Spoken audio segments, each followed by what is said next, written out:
Hey, welcome back. It's your boy Ryan from Ryan and Vernay's YouTube channel. I was out last week, but I'm feeling much better. I'm ready to get the show on the road. We're back again to talk about our boys, the Jackson 5, and I want to talk about going back to Indiana. Where do I start? Well, let's start with the year it was released, September the 16th, 1971. Let me see, I was about 5 months old when it was released. But you know what? Nonetheless, coming into the Jackson 5 album after album after album, every release was a new release for me in 70, 71, 72, 73, 74, 75. Where can we start, man? This album is chart full of goodies. You have the Dream Team, you have Elgin Baylor, you have Bill Russell, you have Ben Davison, you have Elgin Baylor. Speaking of Elgin Baylor, peace and blessings to his family. He transitioned today, so this is a good day to remember not only J5, but a legend like Elgin Baylor himself. So I came into this album again at my aunt's house, you know, being a big J5 fan, seeing the cover it just took me by storm with the great artistry in it, you know, the brothers on stage, the outfits. I mean, the color is just the words they use, groovy. That logo again, I gotta show it to you. That logo again. You know, and up until I was almost an adult, I never knew this was an actual movie. I always thought it was just an album. So one day I picked up a Goldmine magazine and I was reading through it. And I know you know what Goldmine is if you're a Michael Jackson fan. And there was a lady in there named Vicki Mahan. Shout out to Vicki Mahan out of Texas. She actually had the VHS. That's how long ago. I can't remember the year, but I bought the VHS from Vicki Mahan. And when I asked her, I said, because she had everything she had listed in this Goldmine. And I said, you got the actual video?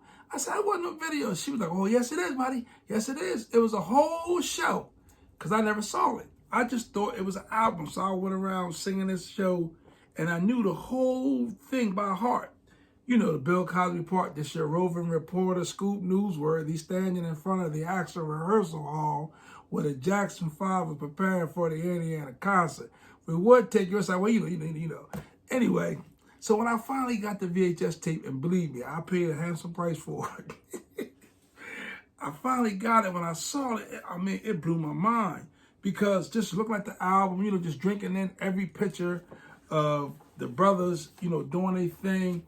And I didn't really understand the legends on the album at the time. You know, I didn't understand how great, you know, Bill Russell was. I didn't understand how dynamic Elgin Baylor was, and you know Ben Davison, and I'm a big Raider fan, and Ben Davison was a Raider. Can you believe that? Not only a Raider, but he was a great Raider. Shout out to the Oakland Raiders. And it was weird because I didn't understand how all these powerful people in their fields of endeavor, even Bobby Darin, you know, great actor, you know, writer, came together to collaborate with the Jackson 5 and to put together a show that not only just demonstrated their athleticism, but just shows the comedy in it with Bill Cosby. You know, a shout out to Bill Cosby. You know, Bill Cosby been around with the Jackson for many, many years. And it was remarkable. And then in the end, when you turned the album over, you know, you went to the concert, and you just actually thought it was just a live concert. You was like, wow, a live concert. But then when you actually saw the footage, the video, man, I mean, it was mesmerizing. And I really believe that Motown need to reissue all of this footage on high definition DVD. Because I'm not the only one, believe me, we're not the only ones. There's millions of fans out there who would love to purchase this stuff because it's just like me, it's a part of your legacy, it's a part of your upbringing. It really is. It's a part of your everyday life. If you listen to these albums and drink these covers in like I did as a child, and we've had to deal with people like the Vicky Mayhem because these companies won't release these footage. It has to be released. It should be released. So anyway, let me go into it. I'll give you a story. I was in Orlando, Florida, and we was at Universal Studios, and they had a Motown cafe in there. And when I walked in, I was blown away. I wish I had my pictures, but I'll bring it to you and find them and show you on another day. They had every brothers behind a glass with the actual basketball outfits on. I mean, it was really something to see. And I was like, phew. And then downstairs, they had the cartoon characters of the Jackson 5 in their ABC picture when they was on the beach with the ABC. I mean, it was remarkable. So let's going back to Indiana. One of the things I like most about going back to Indiana, because they actually went back to Indiana. And I was in Gary, Indiana, and I met with the mayor and talking about the Jackson 5 and just some things I was thinking about doing. And I asked her, I said, is it possible that we can go to the Omni to see the Omni? Because that's where they perform, and it wasn't really far from where they used to live. If you ever been to Gary, Indiana, you know the Jacksons actually lived on 2300 Jackson Street. And if you came out of Jackson Street and you make a left, I would say about 20 blocks down to the left is the Omni. And I mean, the Omni is huge. And the Jacksons packed it. Can you imagine leaving your hometown as just a normal, average kid and coming back a rock sensation where you pack the Omni, you pack the arena where you roll by every day as a kid? They did a phenomenal job. That's history. That's history. To go back to your hometown, put on a concert, and sell it out, and just put on a performance of a lifetime. If you haven't seen this footage, you gotta see it. I'm telling you, it's really something to behold. And the comedy sketch with Diana Ross as the pregnant lady in the limo, and Bill Cosby, just Scoop Newsworthy, just chasing behind these guys, just trying to get the interview, and he's always a little late, dollar short. I mean, I'm telling you, if you were a kid, this was almost like heaven to just watch these children perform and do what they do, and at the level they did it on, it's really remarkable. It's really remarkable. I want to talk about the race car with Tito. Tito's always loved fancy cars. He always loved race cars. His race with Ivan Howard, and played by the Smothers Brothers. Another remarkable cast, the Smothers Brothers. Everybody remember the Smothers Brothers. Michael in that gold outfit. You remember. Here's a picture of him performing, and I think one of the greatest videos I ever saw of him, where they was doing an outtake, and I think Tito Marlon did something, and he laughed, and he said, "Man, don't look at me like that." I mean, that was just pure Michael. I mean, you have to see the footage to appreciate it, because me just telling you about it, it's really not doing it any justice. You have to see it for yourself. So anyway, the brothers always played basketball. That was some of their pastime, and it was just a great idea for Motown, the corporation, to put Bill Russell, one of the greatest centers to ever play the game. I mean, that's like Shaquille O'Neal today. To put, Elgin Bell, it would be like to have LeBron. And like at that time, that was unheard of, because these athletes who give so much, they like to help children, but they don't like to work with children. So to work with the Jackson 5, it had to be an experience, and they did a remarkable job, because think about it. The Jackson 5 was the front runners for a lot of things. Working with big time sports figures, one of the youngest groups to break out in Motown on the scene. They had 4 #1 hits. The first 4 hits be #1. Knocked the Beatles out of #1 place. Did I say that? Yeah, I did. Knocked the Beatles out of the #1 spot. I mean, that's, just think of that by itself. Your first 4 singles are all #1. Man, I'm gonna go back to going back to Indiana. Some of my favorite tracks off of there was, especially the live version, when Tito played "I Want to Take You Higher" and "Stand," and going back to Indiana. I mean, it was really remarkable. We have to have this footage released. We have to have it released in high definition. So anyway, I want to talk about Bill Cosby, who, like I said, worked with the Jacksons numerous times. Scoop Newsworthy did a wonderful job of commentating. They used, going back to Indiana, a part of it to introduce their Saturday morning television shows, the cartoons, which was, I think, a great idea to use a movie, a somewhat movie, and then introduce your cartoons. That was remarkable. Just pure genius. I mean, it's just so much to talk about with this album. I mean, maybe tomorrow, that's everybody's favorite song.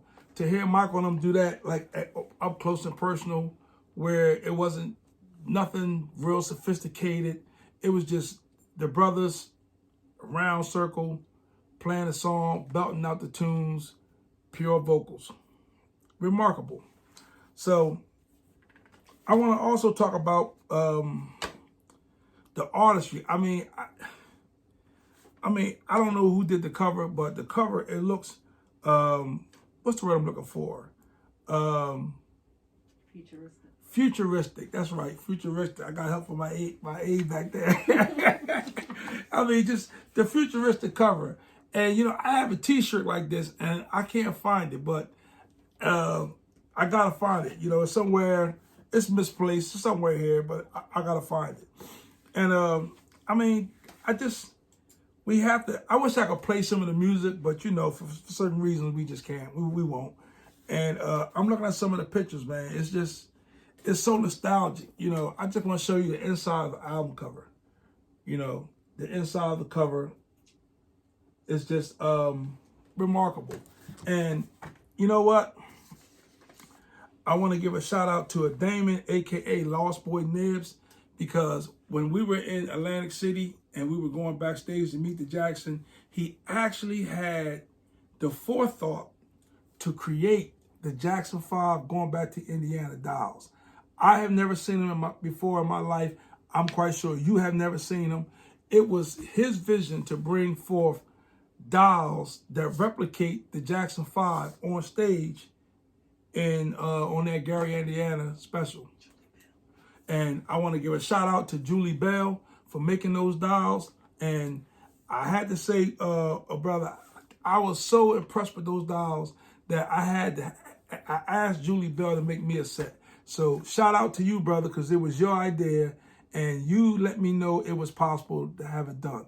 So shout out to Damon, a.k.a. Lost Boy Nibs. So in the future, when my wife does the doll collection, she will definitely show you the Jackson 5 dolls, the going back to Indiana dolls, I think, which are really special, which should be marketed on the retail level, because there's still millions of fans who are still holding on and wishing that we get these timeless treasures reissued.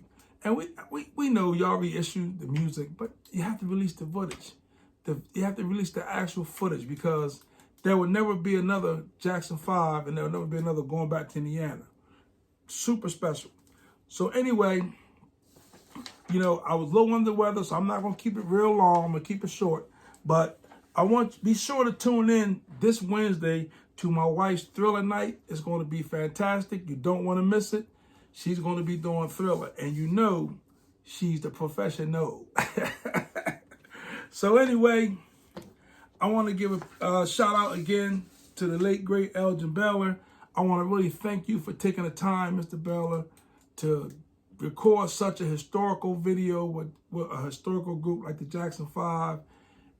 You may have or you may not have known, but you have touched the lives of many youngsters like myself, teenagers and adults, because going back to Indiana is something we'll never forget. It was very transparent. It was clean comedy. It was clean entertainment. And it's something that we long for. And really today, I mean, if the children would see what we saw back then and you know, the little girls sitting up front, the audience, watching the Jacksons perform live, I mean, that's something. And then, you know, like today, these children, they got the technology where they could just go into their phones and see any group or any athlete they want to see.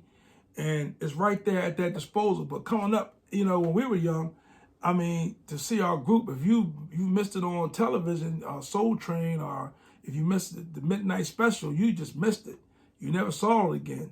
And we was longer to see the Jackson 5 or, you know, Michael Jackson or the Jacksons. We didn't have access to them like children do today. And it would be really nice to bring back all their hard work and all their labor for the fans who greatly still appreciate them and still love them. So that's it. I want to really just touch on going back to Indiana because it meant so much to me. And because I was sick, I'm going to come back again next Monday and do a show. I want to get really up close and personal with a lot of people who had a hand in the Jackson 5 becoming the Jackson 5. And that would be Weldon McDougal III. That would be names right now. But I'm going to give you some very up close and personal stories that that made the Jackson 5 from the people who were there, who helped give a lending hand, and who almost helped make this possible. I'm gonna really go into some really deep stories, so you don't want to miss next Monday. I'm gonna go into some really good stories with some people who I know were there. Harold Kojo Preston, the late Harold Kojo Preston, even